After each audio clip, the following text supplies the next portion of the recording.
Hello BookTube, I'm Shawn the Book Maniac. Welcome back to mine and Doris of Aldi Books channels.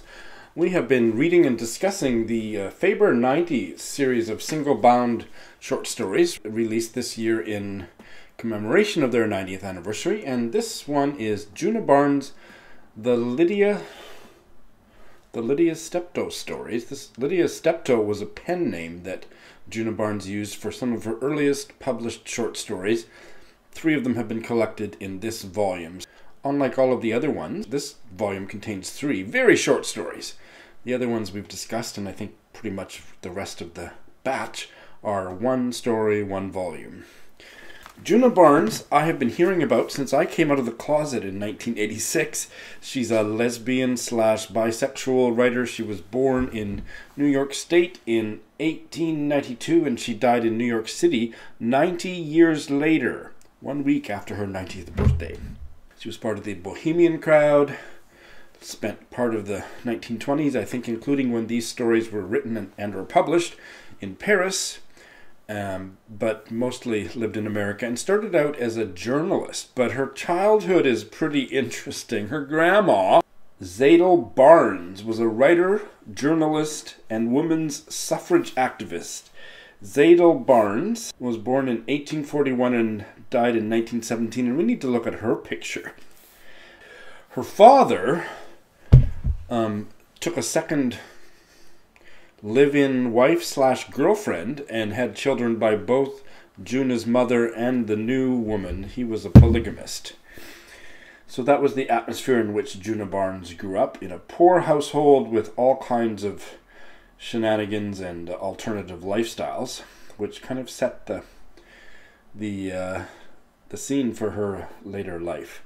She was a journalist before she became known as a literary writer, and before, what's his name? The type of journalism where the journalist puts himself in the story. The famous practitioner of that, he died 10 or 15 years ago and his body was shot out of a cannon or something. New journalism. Hunter S. Thompson, that's what I'm thinking about. So long before Hunter S. Thompson and Norman Mailer and all the new journalists, Djuna Barnes wrote those kind of journalistic pieces in the 1920s, including an interview with James Joyce, who was her literary idol apparently, in which she got distracted during the interview and forgot to write down what he said, and just put her blanking out her distraction right into the article she wrote. And another interview where she interviewed a successful playwright that I've never heard of, and I bet you haven't either, Doris. I'll give you $1 if you've heard of Donald Ogden Stewart.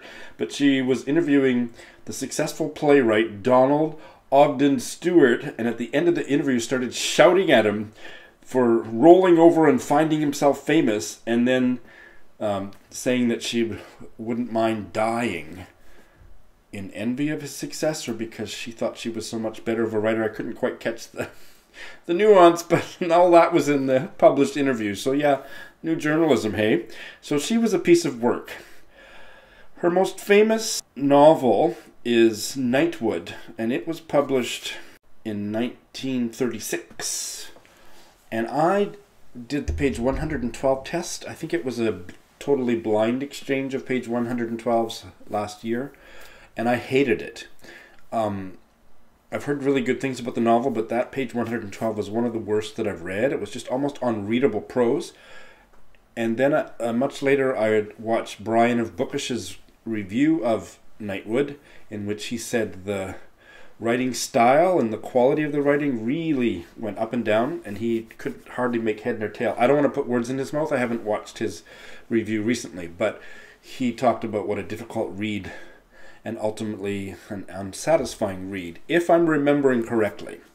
So I have never really thought too highly of Djuna Barnes since all that. However, I am really pleased to say that having read, I think, only the first 6 pages of the first story, there's 3 stories in here, and the first one is The Diary of a Dangerous Child, published in Vanity Fair in 1922. It's got so much energy. It's really, really good. It's starting out really good. It's in the form of diary entries by a 14-year-old girl. And she is such a naughty girl. And she wants to lead a wanton lifestyle. And she wants to maybe lose her virginity to her older sister's boyfriend. And I loved how that chapter started out. There's kind of a Mae West energy and just a precocious vitality to these very brief diary entries that I absolutely love. I'm going to read the opening 3 paragraphs, mostly consisting of very short sentences. It's a quick read from the October 4th entry. I have succeeded. No one guesses that my mind teems. No one suspects that I have come into my own, as they say. But I have. I came into it this afternoon when the diplomat from Brazil called. My childhood is but a memory. His name is Don Passos Dilemma. He has great intelligence in one eye. The other is preoccupied with a monocle. He has comfortable spaces between his front teeth, and he talks in a soft drawl that makes one want to wear satin dresses. I just love that, and I love the humor embedded in it. Don Passos Dilemma. And then, I mean, it sounds like, oh my God, she's 14 and she slept with her older sister's boyfriend. And then when you get to the end of that diary entry, it's just wonderful and not quite as shocking as that, but wonderful, just wonderful. So I stopped reading a page or two after that because I thought I have enough of a reaction to the first story to start the ball rolling on this video. So I really want to hear, Doris, what your reaction is up until the end of the October 7th entry, which ends at the top of page 9. That's where I have read, because I am really quite taken with it. What did you think? Oh my goodness. Yes, at the full of the moon, Don Passos Dilemma will be expecting me. His evil mind has already pictured me falling into his arms, a melting bit of tender and green youth. Instead, he will have a virago on his hands. How that word makes me shiver. That's only the one other word that affects me so strongly. Vixen. These are my words. Oh, to be a virago at 14. What other woman has accomplished it? No woman. Oh my goodness. I cannot hardly stop reading this to film this video. It is so good. Oh, it is so good. I watched Hardback. Oh my gosh, I looked her up right before I filmed this. I think it's Hardback Reader. I will be sure and link her below, but you tweeted her this morning, so I watched her video. She's a brand new booktuber, and I thought she was just delightful. And yeah, she read the first sentence of this, and I was like, oh my gosh, I have to go read that right now. And this book had me at hello. I am telling you, The Diary of a Dangerous Child. That's the title of this first short story. So good. It's so funny. Oh my goodness. What a girl she is. And I'm wondering if this is just one story and they're like connected somehow, these journals, because I peeked ahead when you said that it was that short because I'm like, I don't want it to end. And they're all little journals, and the second one is The Diary of a Small Boy, which has me way curious. And then the last one, Madam Grows Older, a journal at the dangerous age. So yeah, I am way curious about this. And look at this cover. I just noticed this morning that this is an optical illusion. Yeah, the shoe makes the star at the point of each one. I love this. Wow.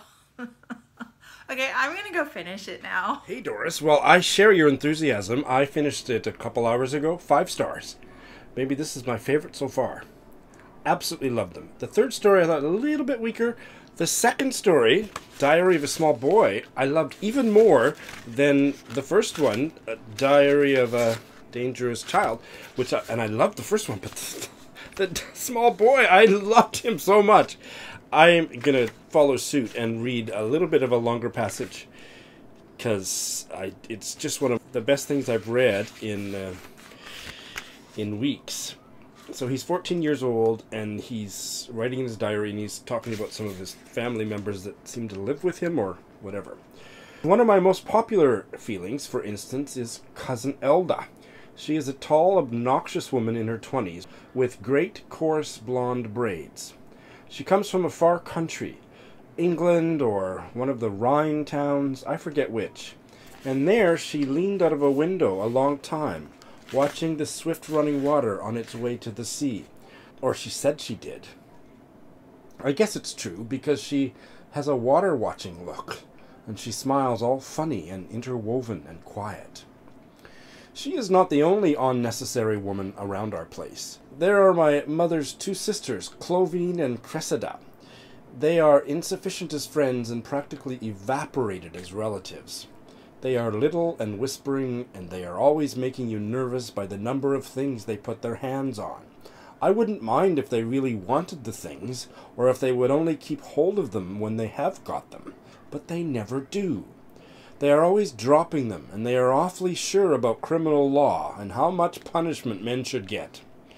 They sit for hours talking of ways to make bad men sorry.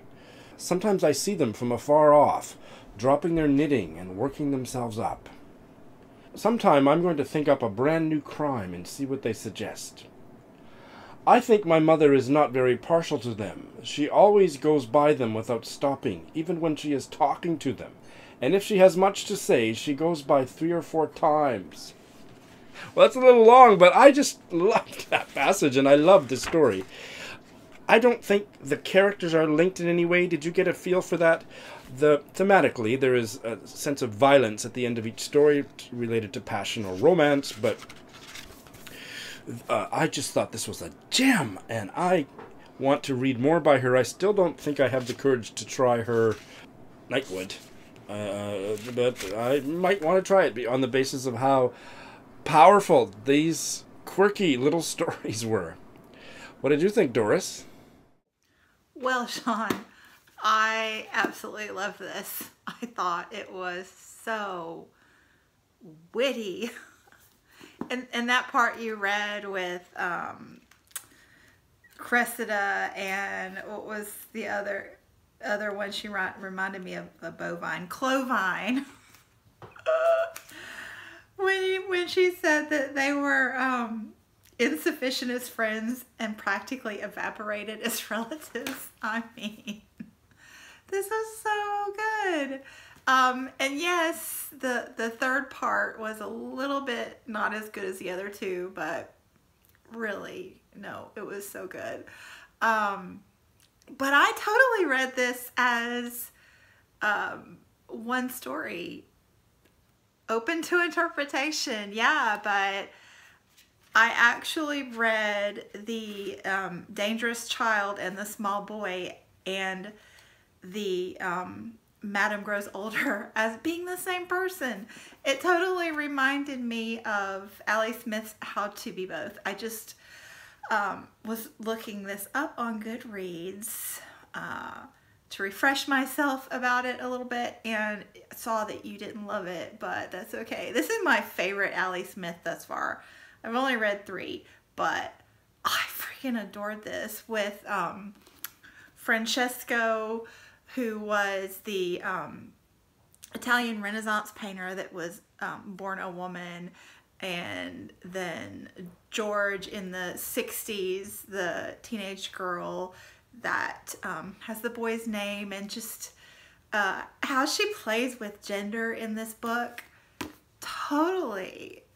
I just totally felt that with this one, reading them as one continuous diary. So yeah, I'm gonna have a really hard time now deciding which is my favorite, because I have 3 that I really love. I think when we get to the end, we'll have to decide which are our favorites. It'll be so cool, but we still have halfway, 11 to go. So God, this is so much fun. Better than going to the movies with you, Shawn. Although that would be great too. Except you're in Japan and I'm here. But anyway.